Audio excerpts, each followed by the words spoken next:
5 फरवरी 2025 को United states department of agriculture ने एक चिंताजनक खोज की घोषणा की।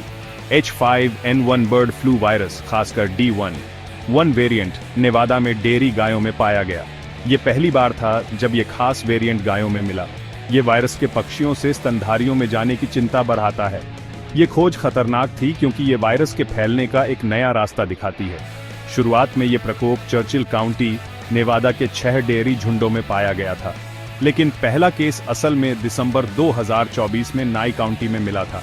एक्सपर्ट्स का मानना है कि जंगली पक्षी, खासकर यूरोपियन स्टारलिंग, दोनों काउंटियों में फैलने का कारण है। इससे पता चलता है कि वायरस न केवल पक्षियों के बीच बल्कि अलग अलग जानवरों में भी फैल रहा है। इससे वायरस के बदलने और फैलने की क्षमता के बारे में चिंता बढ़ती है।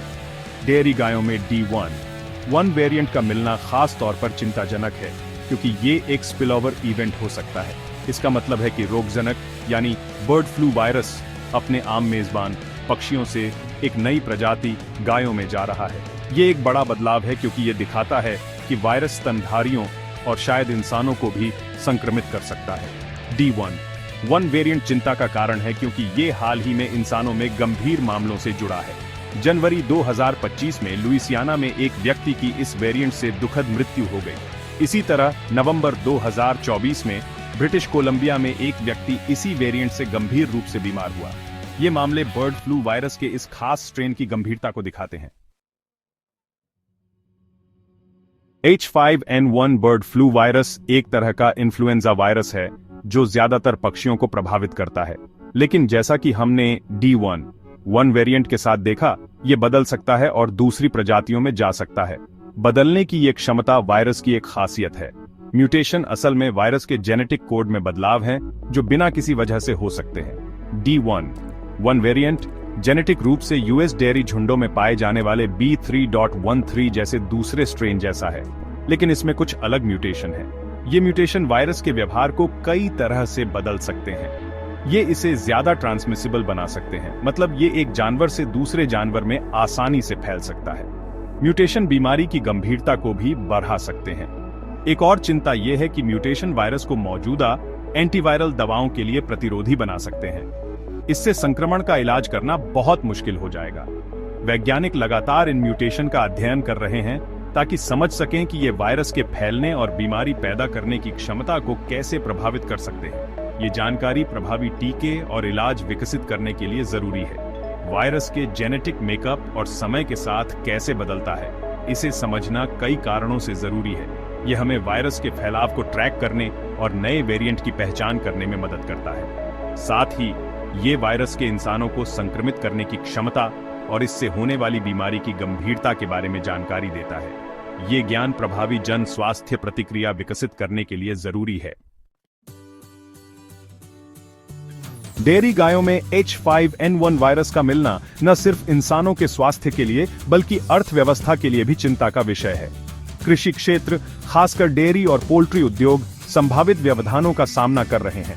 वायरस के फैलने से आगे ट्रांसमिशन रोकने के लिए संक्रमित झुंडों को मारना पड़ सकता है। अमेरिका पहले से ही अंडे की कीमतों पर चल रहे बर्ड फ्लू के प्रकोप के प्रभावों से जूझ रहा है। अगस्त 2023 के बाद से 1 दर्जन अंडे की औसत कीमत सप्लाई चेन में रुकावट और लाखों मुर्गियों के मारे जाने के कारण दोगुनी हो गई है। डेयरी गायों में वायरस का मिलना इस समस्या में एक और जटिलता जोड़ता है। अगर वायरस आगे फैलता है तो ये दूध उत्पादन को प्रभावित कर सकता है।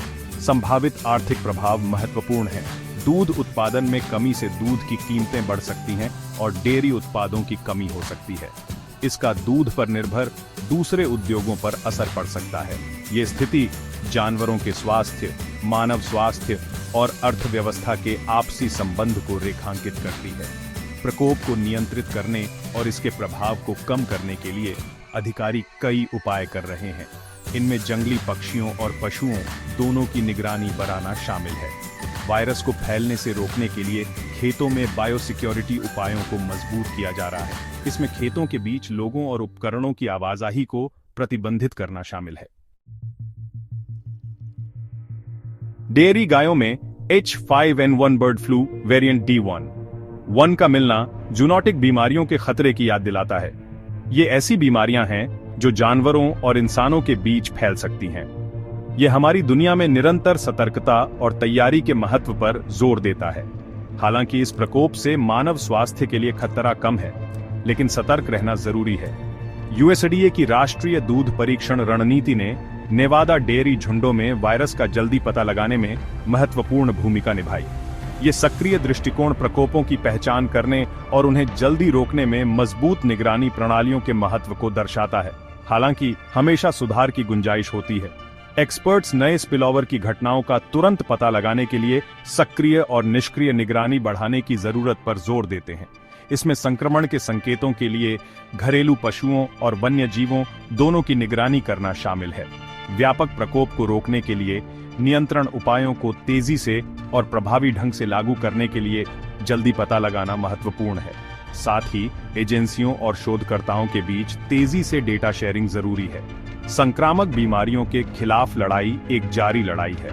इसके लिए सहयोग, नवाचार और उभरते खतरों से एक कदम आगे रहने की प्रतिबद्धता की आवश्यकता है। अनुसंधान में निवेश करके, निगरानी प्रणालियों को मजबूत करके और वैश्विक स्वास्थ्य सुरक्षा को बढ़ावा देकर हम अपनी और अपने भविष्य की बेहतर